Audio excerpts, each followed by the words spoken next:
My people wanna say, whichever part of the world on there, Mama Selva just a bless you up. But me come fi talk to you about two little things here today.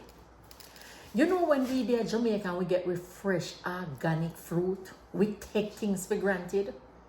But when we come a foreign, you know, so we don't know where we are nyam.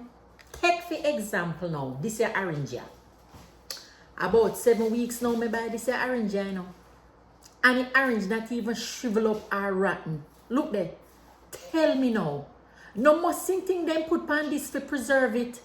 No wonder you see people are foreign get sick and you don't know what do them. Sometimes they go to doctor don't know what them ailment. Yes, the things that we are putting into our body when we are foreign. Some of them not good for we. They rub all kind of man and thing on them. And when we near me, he's sick we.